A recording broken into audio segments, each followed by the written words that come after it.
Had a question from PointMan11479. He wants to know, what prepaid wireless carrier do I recommend? I currently use Straight Talk's $45 plan on the AT&T network. Now that plan has way too much data for my needs, so I'm looking to change to a less expensive plan.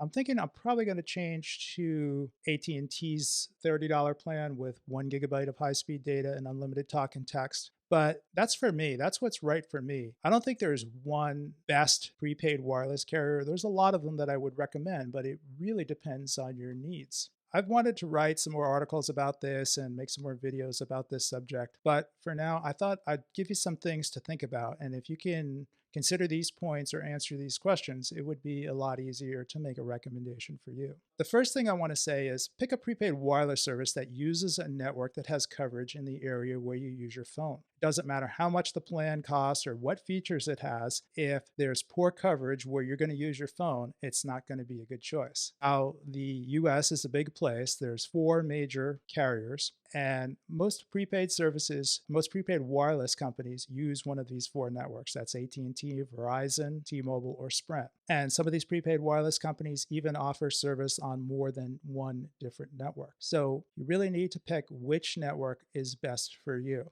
Yeah, where I live, AT&T works a little bit better for me, but Verizon also has pretty good coverage. Now, it turns out the areas where I use my phone the most, the AT&T coverage is the best. So that's why I want to be on the AT&T network. But I talk to many people that live in areas of the country where only Verizon has service, and it's really important for them to be on a wireless service that uses the Verizon network. Now, the same could be true about Sprint or T-Mobile where you live. So give some thought to which network you'd like to be on. All right, now after that, I'd say decide how much time you spend talking on the phone. Are you going to need unlimited calling, or will you be able to get by with a by the minute plan? And the same is going to be true for text messages. Do you need unlimited text messages, or do you send so few text messages you can live with a by the message plan?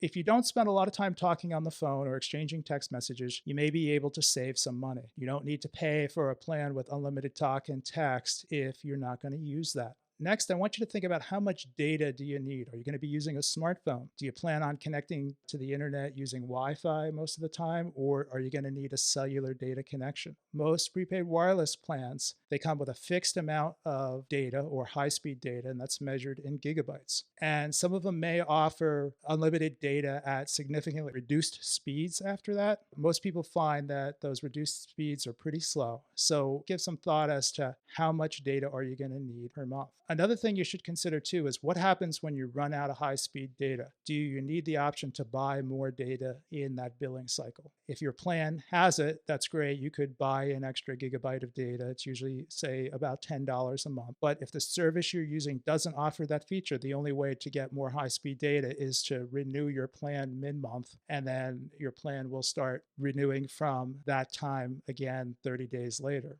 Now, next, you already have a phone. You're going to need to make sure it's compatible with the service that you want to use. If you have a phone from Verizon or Sprint and you want to use the Verizon or Sprint networks, you're going to need to make sure that your phone is eligible to be used on whatever prepaid wireless service that you use. You're going to need to check the serial number or MEID of the phone to make sure it can be registered on that network. If you have an AT&T or T-Mobile phone, those should work on any service that uses either the AT&T network or the T-Mobile network. Now, if the phone is locked, say you had a T-Mobile phone and it was locked, it should work on any prepaid service that uses the T-Mobile network, and the same for a locked AT&T phone. But if the phone is unlocked, you may find that that T-Mobile phone will also work on the AT&T network, and that AT&T phone may also work on the T-Mobile network as well. Next, consider how much customer service do you need to help you get going. Prepaid wireless is a do-it-yourself experience, especially if you're going to bring your own phone. If you're going to bring your own phone, you're usually going to buy a SIM kit and then sign up online.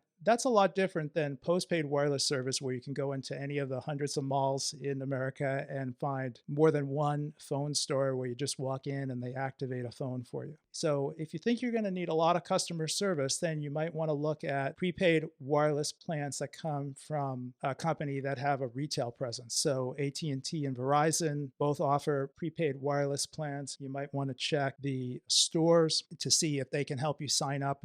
T-Mobile also owns another company called Metro PCS, and Metro PCS has stores Now, you should also consider what other features you might require with respect to things like voicemail or Wi Fi calling or mobile hotspot. So, with voicemail, if you're a heavy voicemail user, make sure you understand whether or not your carrier supports visual voicemail if you're using an iPhone or a Samsung device, and that's important to you. You might also want to consider how long does this company save your voicemails for, and how long can your voicemails be. I've heard some people complain that they've had voicemails that they were saving deleted by their service, or they didn't have a lot of storage on their prepaid voicemail. And then there are other features like Wi-Fi calling that let your phone use the Wi-Fi network to handle your calls if the signal is poor in the specific area that you're in. And then finally, another feature that a lot of people want is mobile hotspot or tethering, and that lets you use the cellular data from your phone with your laptop or tablet or other internet device to connect them to the internet when you're out of range of a Wi-Fi network. And finally, consider your budget, the cost versus the features.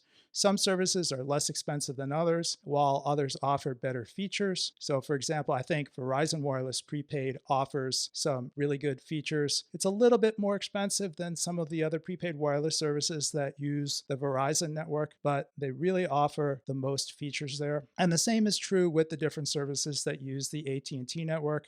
Compare the costs and features that you're getting. All right, hey, I think that's going to be it. If you have any other questions, hit me up in the comments and I'll get back to you. Thanks for watching.